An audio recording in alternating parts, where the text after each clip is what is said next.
All right, 7-Eleven. Alden Davis is here, and we do this every Saturday when I'm on, which is just about every Saturday now. And Alden, of course, I went to just to let you know, Alden is kind of into a motivational guy, kind of a career. I don't want to say career coach. That's too trivial. Explain to people what you do. Exactly. Thank you, Ray, and Happy New Year, everyone. It's great to be back. We're interested in personal development and business development. Businesses are an extension of people, so if we can get people thinking straight and understand the business context, then everyone can succeed. Okay. And we've been making our way through a 5-point model called Star Power. And what's great is, folks, you're listening out there today, you're already a star. We're interested in your personal success. We're interested in you achieving everything that you desire. Right. And we're talking about 5 different aspects to help you get the success you want. And we're not guaranteeing you're going to be number one, but you're going to be better off than you are now, and you're probably going to be farther down the road. Well, absolutely. The story just progress. came out this week with the conference board data. And once again, it said people are becoming increasingly dissatisfied with their work. 64% of 25-year-olds, right? Why do you think that is? Do you think that's because you just think you're not going to be going anywhere? I had the exact conversation with daughter Alexandra this week. She's been working hard. She's a Gen Wire. She had her anticipations on getting a manager's job, and she called up this week and she said, Dad, bad news. I'm getting word through the grapevine that the corporation's freezing all promotions. So she says, I've been working hard. I've been working towards this, and now all of a sudden that's disappearing and wages aren't going up. So people are experiencing the results of the recession. You and I have been around long enough to understand that when you get into a recession, wages freeze.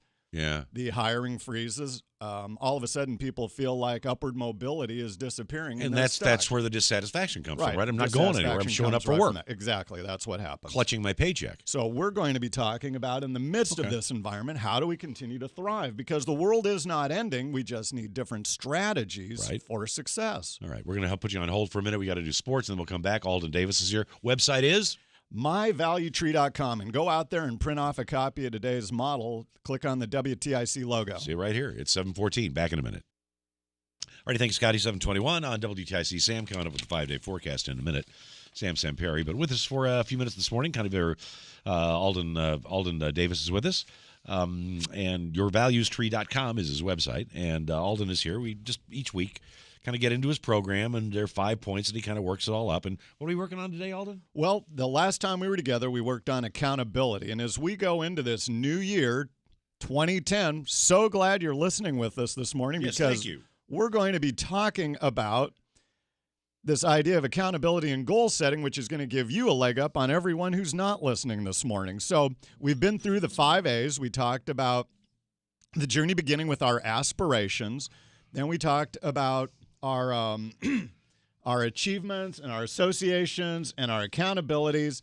And if you go to myvaluetree.com, you can get the entire model there. But today we're really going to focus on our minds. The game begins in our minds with good affirmations. I deserve to be, I want to be, I can be, I will be, I am. But then we have people, Ray, that say, I'd be successful if only I had business cards. If only, if only my goal was achievable. We have people out there this morning going over to the fitness gym, and they're looking and they're saying, if only I could lose weight this year. Yeah. If only I had enough resources. Well, this morning it's about if only and the power of reframing these statements. If only statements leave me in a place of hopelessness, right? Lack of clarity, no action. And I can sit there and say, oh, Ray, if only you did feel Why do we do that? Because somewhere down inside of us, we aren't ready to get into action. And this is about getting enough energy and enough self-esteem to be able to get up and start getting in motion. So let's talk about it. I had a person in a workshop actually say to me, if only I had business cards. And I looked at him and said, oh, if only you did have business cards. Now, reframing is, let's take that same statement and flip it around so that it starts to become an actionable idea. Something like, I haven't made getting cards a priority yet. It's your responsibility now. It is my responsibility. Now, we had that story yesterday, the doctor on talking about the fellow that lost all that weight on The Biggest Loser. Yeah.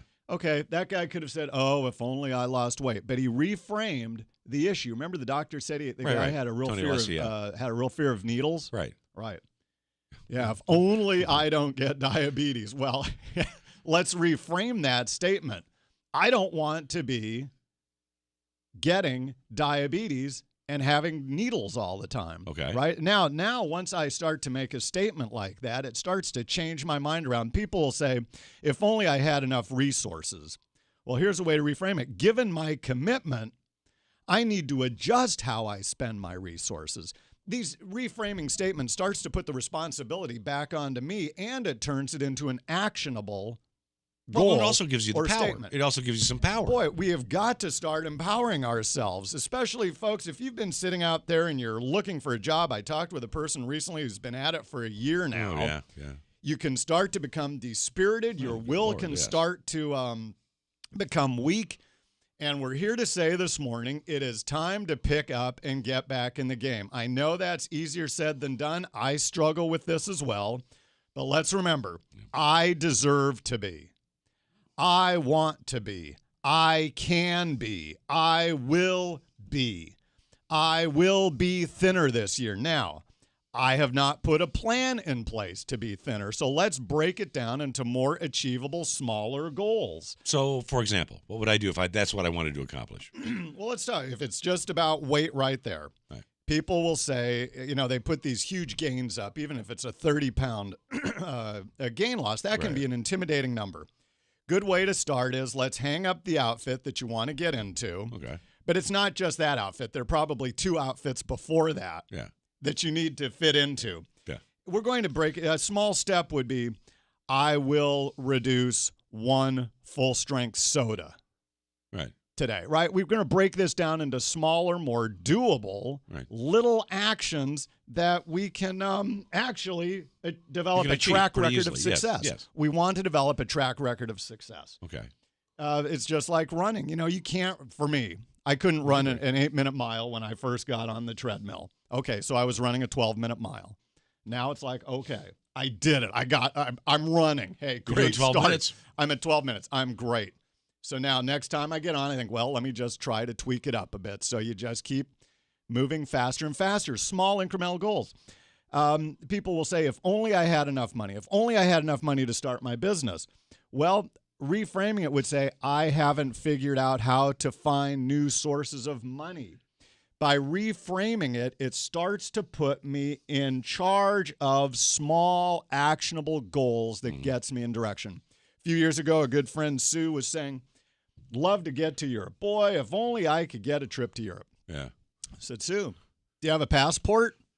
Well, no. But when I get the trip, I'll get one. So actually, on her whiteboard, we wrote, get passport. And son of a gun, by having it written down, remember we talked in goals about the power of writing things down, that caused her to take the first small step to get the passport. And then when she got a flyer from her college that she had been to that said, we're doing an alumni trip to Europe. I'm ready to go. Bam! The process was already in motion, and now she started to put the steps in place, called and responded, and next thing you know, she went to a wonderful trip in Italy, and to this day, she still talks about it, and it starts with the first little step, get the passport. All right. Well, listen, these lessons are all available at myvaluetree.com. Go out to My Value Tree and click on the TIC logo, and you can get a simple copy of the 5-point model. And if you want, email me, and I'll mail you the complete poster of the Star Power in action. And your email is? It's right on the website. Just click on Contact Me, myvaluetree.com. How easy is that?